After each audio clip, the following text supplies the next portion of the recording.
비린내가 진동하는 관가, 마당 한복판에서 노인의 마른 비명소리가 벼락처럼 내리꽂히며 정적을 깨뜨렸다.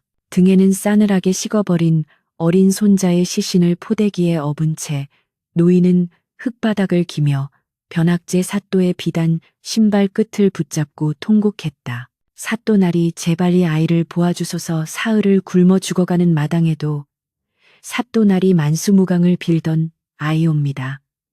제발 가엾게 여겨 시신이라도 거두게 해주소서라며 울부짖는 노인의 목소리는 갈라진 논바닥처럼 처절했다. 하지만 화려한 관복을 입은 변학제는 미동도 하지 않은 채 더러운 것이 묻었다는 듯 눈살을 찌푸리며 노인의 손길을 거칠게 뿌리쳤다. 잔치상에 기름진 고기 향기가 마당을 가득 채웠으나 그 향기는 죽은 아이의 시체 냄새와 뒤섞여 기괴한 악취를 풍기고 있었다. 변학제는 술잔을 입으로 가져가며 좌우의 관원들에게 이 무슨 해괴한 망측함인가. 잔칫날에 송장을 업고 들어오다니 저 노인의 주둥이를 당장 곤장으로 다스려 법도를 세우라며 차갑게 명령을 내렸다. 사령들의 몽둥이가 노인의 등 위로 사정없이 들이쳤고 뼈가 부러지는 소리가 허공을 갈랐으나 노인은 손자의 시신을 감싸 안은 채 신음조차 내지 않았다. 차가운 겨울바람이 관가 마당을 휩쓸고 지나갈 때 노인의 눈에서 흐른 피눈물이 얼어붙은 땅바닥을 붉게 적시고 있었다. 담벼락 너머에서 이 참상을 지켜보던 설화는 손톱이 살을 파고들 정도로 주먹을 꽉 쥐며 치밀어 오르는 분노를 삼켰다. 그녀의 눈앞에서 벌어지는 광경은 인간의 세상이 아니라 굶주린 아기들이 들끓는 지옥도와 다를 바 없었으며 무고한 백성의 목숨이 한낱 파리 목숨보다 못하게 취급받고 있었다. 사또라는 자는 백성의 고열을 짜내어 자신의 배를 불리는 데에만 혈안이 되어 있었고 그가 들이켜는 술은 곧 백성들의 눈물이었으며 그가 씹는 고기는 민초들의 살점이나 다름없었다. 설화는 떨리는 가슴을 진정시키려 애썼으나 노인의 원망 섞인 눈빛이 허공을 떠돌다 자신의 시선과 마주친 순간 온몸에 소름이 돋는 것을 느꼈다. 노인은 마지막 힘을 다해 고개를 들어 변학제를 노려보며 이놈 변학제야. 내 놈이 삼킨 것들이 내 뱃속에서 독이 되어 터져 나올 것이니 하늘이 무심치 않다면 내 놈의 탐욕이 곧내 무덤이 되리라며 저주를 퍼부었다. 그 말이 끝나자마자 노인의 고개는 힘없이 꺾였고 엎혀있던 아이의 시신과 함께 차가운 바닥 위로 쓰러져 다시는 움직이지 않았다. 변학제는 코웃음을 치며 죽은 자의 저주가 무슨 소용이냐며 다시 술판을 벌였으나 그 순간 맑던 하늘에 갑자기 먹구름이 끼기 시작하더니 기분 나쁜 까마귀 떼가 관가 지붕 위로 몰려들었다. 수백 마리의 까마귀들이 일제히 울부짖는 소리는 마치 저승사자의 부름처럼 음산하게 울려 퍼지며 잔치마당의 분위기를 순식간에 얼어붙게 만들었다. 설아는 그날 밤 집으로 돌아와서도 노인의 저주 섞인 유언과 죽은 아이의 공허한 눈동자를 잊을 수 없었다. 마을은 이미 변학제의 가혹한 수탈로 인해 폐허나 다름없었고 집집마다 곡소리가 끊이지 않았으며 살아있는 자들은 죽지 못해 하루를 버텨내는 처참한 실정이었다. 관가에서는 매일같이 연회가 열리고 산의 진미가 넘쳐났으나 백성들은 산나물조차 구하지 못해 흙을 파먹으며 허기를 달래야만 했던 극명한 대비가 설아의 가슴에 불을 질렀다. 어둠 속에서 홀로 등잔불을 바라보던 설아는 벽장 깊숙한 곳에서 돌아가신 할머니가 남기신 낡은 보따리를 꺼내어 먼지를 털어내기 시작했다. 보따리 속에는 정체를 알 수 없는 기이한 문양의 부적과 함께 빛바랜 서책 한 권이 들어 있었는데 그것은 가문대대로 전해져 내려온 비책으로 인과응보의 굴레를 다스리는 비술이 담겨 있었다. 설아는 서책의 첫 장을 넘기며 탐욕으로 가득 찬 인간의 육신은 결국 그 자신이 삼킨 것에 의해 파멸하게 된다는 문구를 떨리는 손가락으로 훑어내려갔다. 그녀는 이제 단순히 슬퍼하고 분노하는 것만으로는 이 지옥 같은 현실을 바꿀 수 없음을 깨달았고 스스로 도구가 되어 변학제의 죄악을 심판하겠노라 굳게 다짐했다. 방 안의 공기가 차갑게 가라앉으며 설아의 그림자가 벽면을 타고 기괴하게 일렁이는 것은 마치 수많은 원혼이 그녀의 곁으로 모여드는 것 같았다. 다음 날 아침 마을 사람들은 관가 정문에 거꾸로 매달린 까마귀 사체들을 보고 경악을 금치 못했으나 변학제는 도리어 이를 불길하다 여겨 무당을 불러 구판을 벌이려 했다. 하지만 구판이 시작되기도 전에 변학제의 배가 평소보다 유난히 불룩하게 솟아오르기 시작했고 그는 원인 모를 극심한 허기를 느끼며 음식을 닥치는 대로 입에 집어넣기 시작했다. 밥을 몇 그릇이나 비우고도 모자라 생고기를 뜯어먹으며 괴성을 지르는 그의 모습은 이미 인간의 그것이 아니었으며 이를 지켜보는 관원들의 안색은 사약해 질려갔다. 설아는 멀리서 이 광경을 지켜보며 이제 드디어 신령한 심판의 톱니바퀴가 돌아가기 시작했음을 직감하고 조용히 다음 계획을 준비했다. 변학제의 탐욕은 멈출 줄 몰랐고 그는 마을의 마지막 남은 종자 씨앗까지 공출하라는 엄명을 내리며 백성들을 벼랑 끝으로 몰아넣었다. 사람들은 이제 공포를 넘어선 광기에 사로잡혀 관가 앞으로 모여들기 시작했고 그들의 손에는 농기구 대신 분노로 벼려진 돌멩이와 몽둥이가 들려 있었다. 설아는 백성들의 선두에 서서 더 이상 숨지 않고 당당히 관가를 향해 걸어갔으며 그녀의 품속에는 변학제의 운명을 결정지을 마지막 부적이 숨겨져 있었다. 하늘은 낮게 내려앉아 금방이라도 피비린내. 나는 폭우를 쏟아낼 듯 무거웠고 마을 전체를 감도는 긴장감은 폭발하기 직전의 화산처럼 뜨겁게 달아오르고 있었다. 관가의 높은 담벼락 안쪽에서는 변학제의 탐욕스러운 식탐이 만들어내는 기괴한 소음이 끊이지 않았고 담장 밖 백성들의 원성은 깊어가는 밤을 찢는 비명처럼 울려 퍼졌다. 변학제는 이제 단순히 배를 채우는 수준을 넘어 하루에 소 한 마리를 통째로 잡아오라 명하는 지경에 이르렀으며 그가 음식을 씹어 삼키는 소리는 마치 짐승이 뼈를 으스러뜨리는 소리처럼 섬뜩하게 들렸다. 아전들은 사또의 서슬 퍼런 서슬에 못 이겨 이미 바닥난 민가들을 샅샅이 뒤져 마지막 남은 암탉 한 마리조차 빼앗아갔고 이를 저지하려던 장정들은 관가 앞마당에서 모진 매를 맞고 쓰러졌다. 설아는 그 처참한 광경을 지켜보며 관가 근처에 몸을 숨긴 채 낡은 서책에서 보았던 금지된 술법의 기운을 서서히 갈무리하기 시작했다. 마을의 우물은 이미 말라붙어 흙탕물만 고여 있었으나 변학제는 오직 자신만을 위해 산 너머 깊은 골짜기에서 길어온 청정수를 대령하라며 하인들을 닥달했다. 물을 길어오던 청년이 지쳐 쓰러지자 변학제는 그를 향해 게으른 놈이라며 채찍을 휘둘렀고 청년의 등에서 튀긴 핏방울이 그가 마시려던 찻잔 속에 떨어졌으나 변학제는 아랑곳하지 않고 그 핏물을 들이켰다.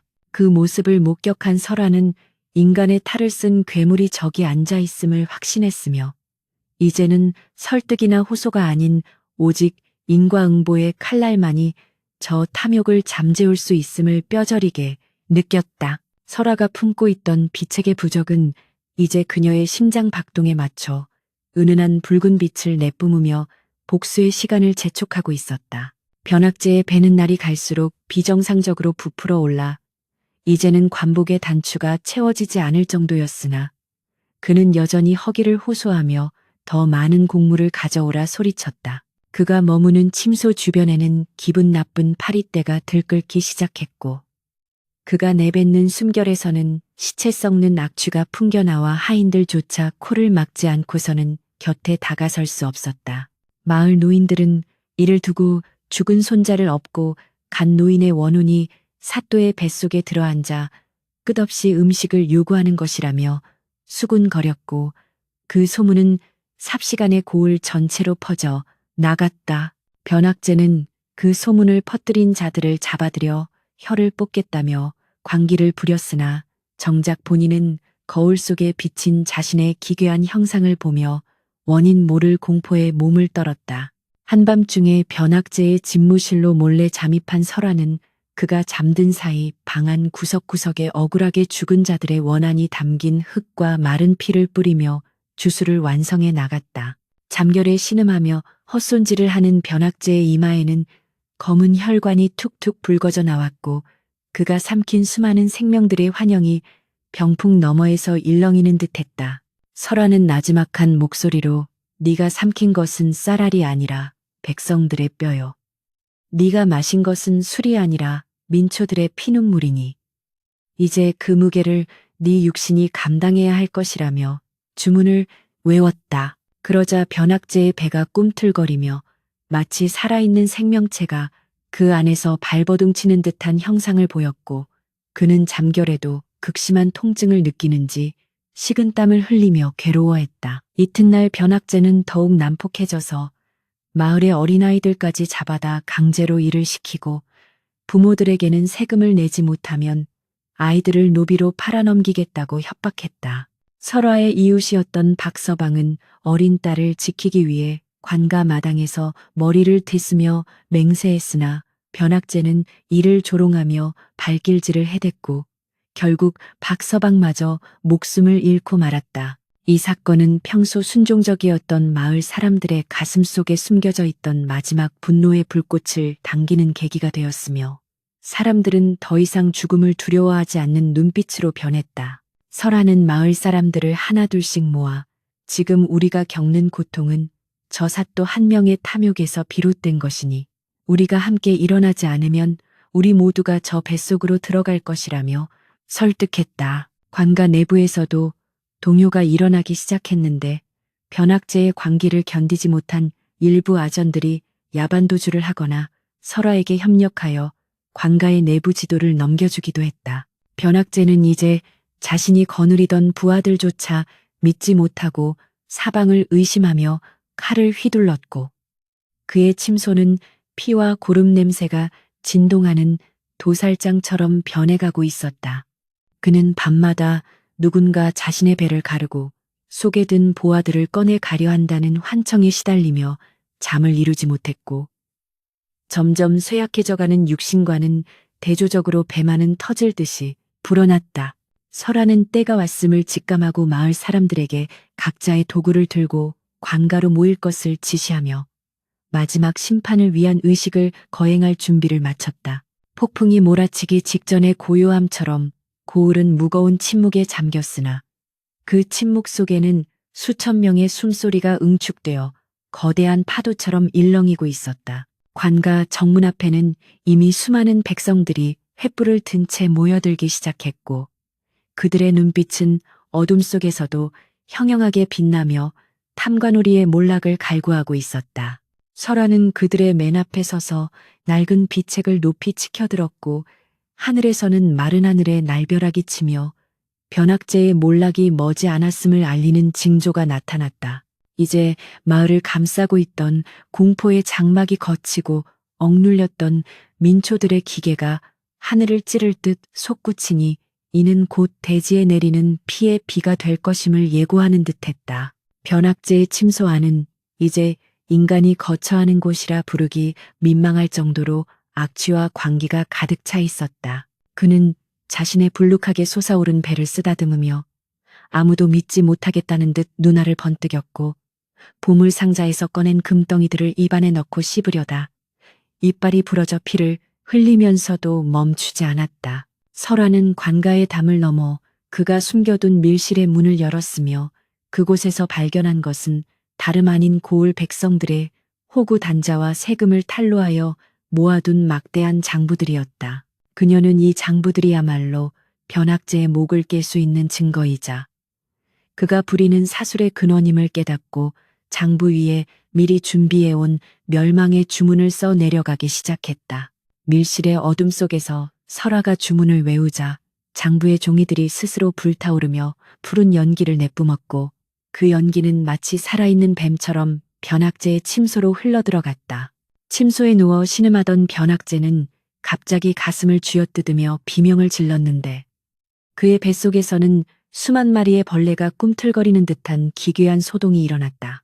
그는 목이 탄다며 물을 찾았으나 그가 마시는 물마다 붉은 피로 변해버렸고 그는 공포에 질려 침상 아래로 굴러떨어지며 살려달라고 빌기 시작했다. 하지만 그를 지켜보는 것은 오직 어둠 속에 도사린 원혼들의 눈동자뿐이었으며 변학제가 그토록 탐냈던 금은 보화들은 이제 차가운 돌덩이로 변해 그의 몸을 짓누르고 있었다. 설아는 서서히 변학제의 앞으로 다가가 그의 일그러진 얼굴을 똑똑히 내려다보며 이제 네가 지은 죄가 하늘에 닿아 더 이상 숨길 곳이 없음을 선포하노라며 차가운 목소리로 꾸짖었다. 변학제는 설아를 향해 내 놈이 감히 누구에게 대드느냐며 발악을 하려 했으나 이미 그의 목소리는 쉬어버려 짐승의 으르렁거림처럼 변해 있었다. 그의 배는 이제 성인 남성 2명이 팔을 벌려도 다 앉지 못할 정도로 비대해졌고 얇아진 살캔 너머로 그가 삼킨 음식물과 재물들이 울퉁불퉁하게 튀어나와 혐오스러운 광경을 자아냈다. 설아는 그가 부리던 사술의 핵심인 검은 부적을 찾아내어 촛불 위에 불태웠고 그 순간 관가 전체가 거대한 지진이라도 난 듯 요동치기 시작했다. 관가 밖에서는 백성들이 횃불을 들고 성문을 부수려 몰려왔으며 아전들은 이미 겁에 질려 도망치거나 백성들 앞에 무릎을 꿇고 용서를 구하고 있었다. 설아는 마을 사람들을 향해 변학제의 밀실에서 찾아낸 장부들을 던져주며 이것이 너희의 고열을 짠 기록이니 직접 확인하라며 외쳤고 장부를 본 백성들의 분노는 걷잡을 수 없이 폭발했다. 사람들은 관가 마당으로 들이닥쳐 변학제를 끌어내려 했으나 침소문을 열자마자 뿜어져 나오는 악취에 다들 코를 막고 뒤로 물러설 수밖에 없었다. 그곳에는 이미 인간의 형상을 잃어버리고 거대한 고기 덩어리처럼 변해버린 변학제가 바닥을 뒹굴며 고통에 몸부림치고 있었기 때문이었다. 변학제의 눈에는 이제 제정신이 남아있지 않았으며 그는 환상 속에서 자신을 꾸짖는 수많은 백성들의 손길을 피하려 허우적거렸다. 죽은 노인의 환영이 나타나 그의 목을 조르는 듯한 시루를 하자 변학제는 허공에 대고 제발 살려달라며 내가 가진 모든 것을 줄 테니 제발 이 고통을 멈춰달라며 애걸복걸했다. 그러나 설아는 단호하게 네가 준다는 것은 본래 네 것이 아니니 돌려주는 것일 뿐 용서의 조건이 될 수 없다며 그의 말을 잘라버렸다. 마을 사람들은 그가 겪는 고통을 보며 통쾌해하기보다는 인간의 탐욕이 불러온 참혹한 결말에 경악을 금치 못했고 관가 마당에는 무거운 정적이 감돌았다. 그때 변학제의 배 안에서 무언가 으스러지는 소리가 들리더니 그의 입에서 검은 액체가 쏟아져 나오기 시작했고 그것은 마치 썩은 물처럼 바닥을 적셨다. 그는 자신의 배를 움켜잡고 마치 산통을 겪는 여인처럼 비명을 질러댔으나 그 진통은 생명을 잉태하는 것이 아니라 죄악을 쏟아내기 위한 파멸의 전조였다. 설아는 이제 마지막 단계가 다가왔음을 느끼며 백성들에게 뒤로 물러나라고 경고했고 그녀 자신도 비책의 마지막 장을 펼치며 거대한 힘을 모으기 시작했다. 하늘에서는 천둥 소리가 더욱 크게 울려 퍼졌고 관가의 지붕기와들이 하나둘씩 떨어져 내리며 탐욕의 성체가 무너지고 있음을 알렸다. 변학제는 마지막 남은 힘으로 설아의 옷자락을 붙잡으려 했으나 설아는 그의 손을 차갑게 뿌리치며 네가 심은 씨앗이 이제 열매를 맺었으니 그 맛이 어떠하냐며 일갈했다. 그는 대답 대신 피 섞인 거품을 내뿜었고 그의 눈동자는 초점을 잃은 채 천장을 향해 뒤집혔으며 온몸의 근육은 비정상적으로 뒤틀리기 시작했다.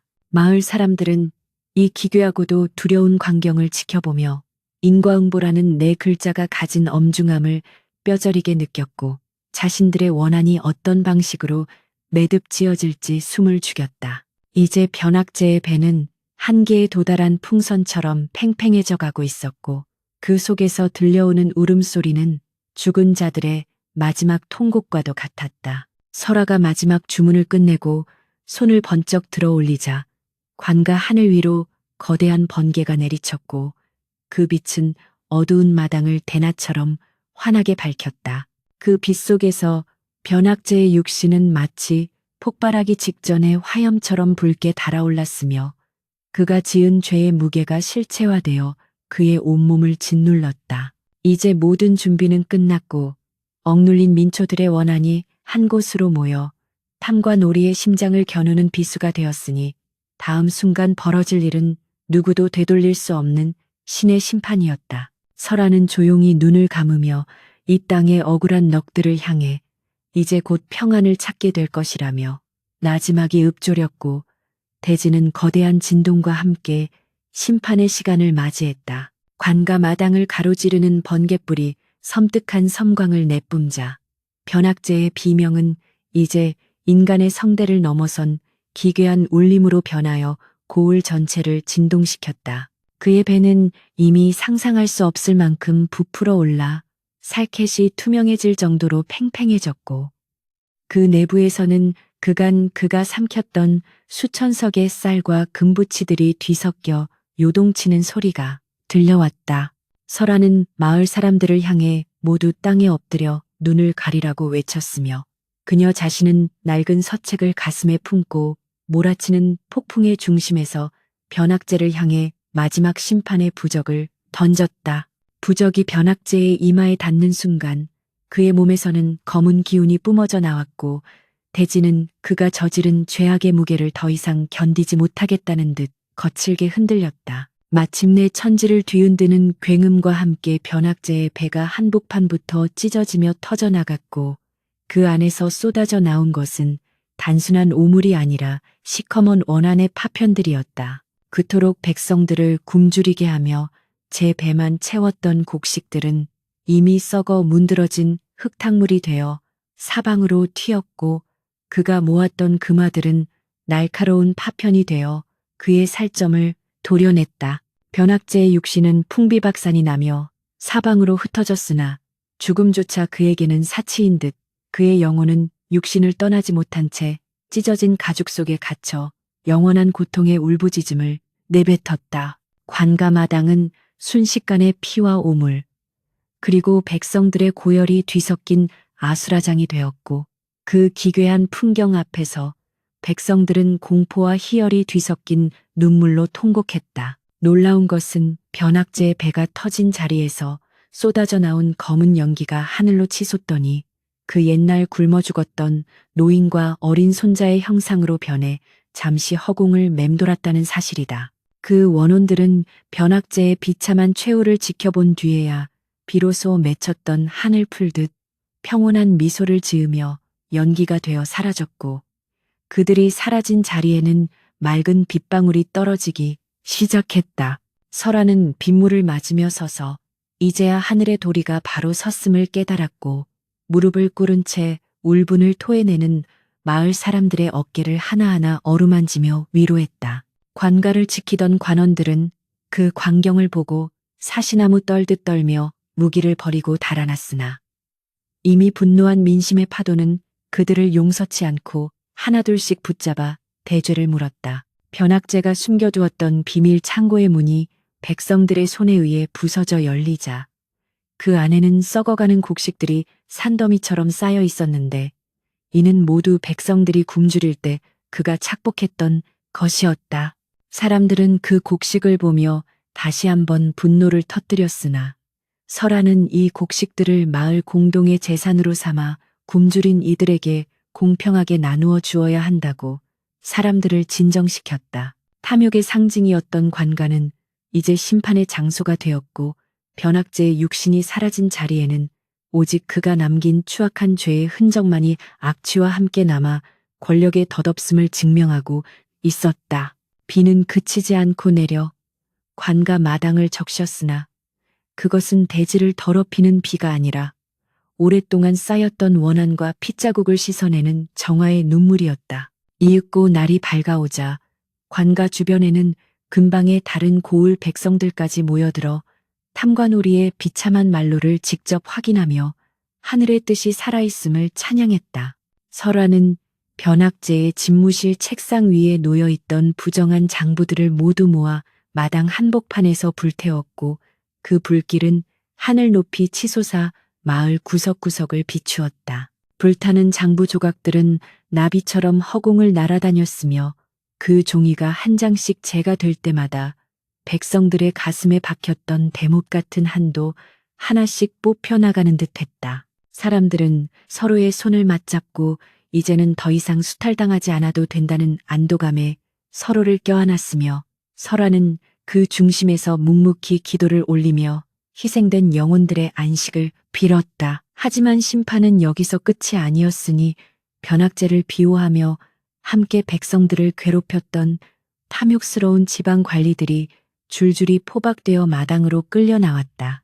그들은 변학제의 처참한 최후를 목격하고는 넋이 나간 표정으로 살려달라 빌었으나 백성들은 그들이 저지른 죄상을 낱낱이 고발하며 엄중한 처벌을 요구했다. 설화는 감정을 배제한 채 법도에 따라 그들의 죄를 기록하게 하였고 그간 억울하게 옥살이를 하던 무고한 자들을 모두 풀어주어 가족들의 품으로 돌려보냈다. 옥문이 열리고 여인 몸으로 기어나온 아비와 그를 맞이하는 자식들의 눈물겨운 상봉이 이어지자 관가는 통곡소리 대신 희망의 울음소리로 가득 찼다. 마침내 해가 중천에 뜨자 변학제가 머물던 화려한 누각은 백성들의 손에 의해 철거되기 시작했고 그 목재들은 추위에 떠는 노인들의 택감으로 나누어졌다. 설화는 자신이 사용했던 비책의 서책을 다시 정성스럽게 보따리에 싸며 이 힘이 다시는 쓰일 일이 없기를 간절히 바랐으나 탐욕이 존재하는 한 심판은 계속될 것임을 알고 있었다. 그녀는 마을의 가장 높은 곳에 올라 무너진 관가를 내려다보며 민초들의 원한이 얼마나 무서운 것인지 그리고 진정한 정의가 무엇인지를 가슴 깊이 새겼다. 이제 핏빛으로 물들었던 심판의 밤은 지나갔고 마을은 거대한 상처를 치유하기 위한 새로운 국면으로 접어들고 있었다. 폭풍우가 휩쓸고 간 고을의 아침은 여느 때보다 눈부시게 푸른 하늘을 머금은 채 조용히 찾아왔고 관가 마당의 핏자국은 밤새 내린 비에 씻겨 내려가 흔적조차 희미해졌다. 변학제의 비참한 최후가 남긴 충격은 가시지 않았으나 백성들은 이제 공포 대신 희망을 품고 거리로 나와 서로의 안부를 묻고 무너진 담장을 함께 보수하기 시작했다. 설화는 마을 한복판에 커다란 솥을 걸고 변학제의 곳간에서 꺼낸 곡식으로 따뜻한 죽을 쑤어 굶주린 이들에게 나누어 주었으며 모락모락 피어오르는 김 속에는 오랜 세월 억눌렸던 슬픔이 녹아내리고 있었다.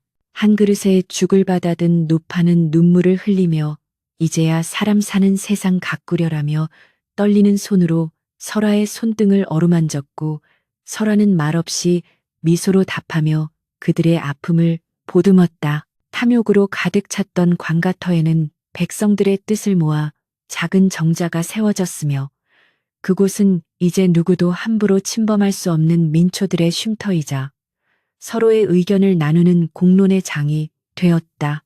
마을 사람들은 더 이상 관원의 눈치를 보지 않고 자신들의 땀으로 일군 곡식을 정직하게 거두어들였고 마을에는 끊겼던 웃음소리와 아이들의 노랫소리가 담장을 넘어 멀리까지 울려 퍼졌다. 설화는 그간 보관해왔던 가문의 비책을 마을 뒷산 깊은 동굴 속 신성한 바위 틈에 봉인하며 이 무서운 힘이 다시는 세상에 나와 피를 부르는 일이 없기를 간절히 기도했다. 그녀는 평범한 안악의 삶으로 돌아갔으나 마을 사람들은 그녀를 지혜로운 수호자로 여기며 어려운 일이 생길 때마다 그녀의 집을 찾아와 조언을 구하고 마음의 안식을 얻곤 했다. 세월이 흘러 변학제라는 이름은 탐욕스러운 자들이 경계해야 할 무서운 전설이 되었고 그의 배가 터져나갔던 그 자리는 기이하게도 매년 봄마다 붉은 꽃들이 흐드러지게 피어나 백성들의 원한을 기리는 장소가 되었다. 새로 부임한 사또는 변학제의 최후를 거울 삼아 청렴하고 공정하게 고을을 다스렸으며 백성들을 부모처럼 섬기니 고을은 전례 없는 풍요와 평화를 누리게 되었다. 설화는 가끔 정자에 앉아 평화롭게 일하는 백성들을 바라보며 탐욕은 결국 제 몸을 태우는 불꽃과 같지만 백성들의 정성은 대지를 적시는 단비와 같다는 인과응보의 진리를 되새겼다.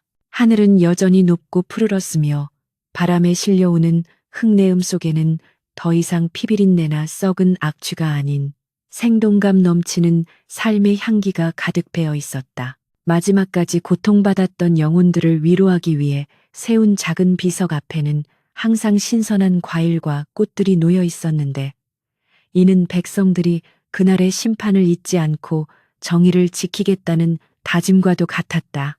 설아의 뒷모습을 비추는 저녁 노을은 따스한 금빛으로 온 마을을 감싸 안았으며 그녀의 발걸음이 닿는 곳마다 새로운 생명의 기운이 움트는 듯한 착각마저 불러일으켰다.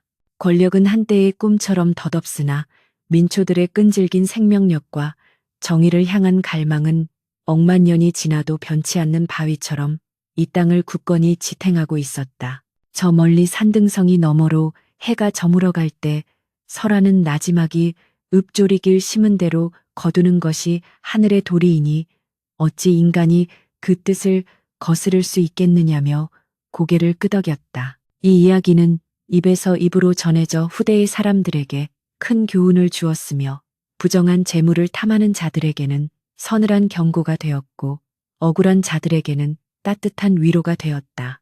이제 고을은 더 이상 슬픔의 땅이 아니라 희망의 씨앗이 자라나는 비옥한 터전이 되었으며 사람들은 매일 아침 떠오르는 태양을 보며 감사하는 마음으로 하루를 시작하게 되었다. 설화의 집마당에 핀 하얀 목련이 바람에 흔들리며 순결한 향기를 내뿜을 때 마을 전체는 비로소 진정한 평온에 도달했음을 선포하는 듯 고요하고 장엄한 풍경을 자아냈다. 탐관오리의 배는 터져 사라졌으나 민초들의 정의로운 숨결은 하늘 끝까지 닿아 영원히 꺼지지 않는 별빛으로 남았으니 이것이 바로 세상이 가야 할 올바른 길임을 만인이 증명하였다.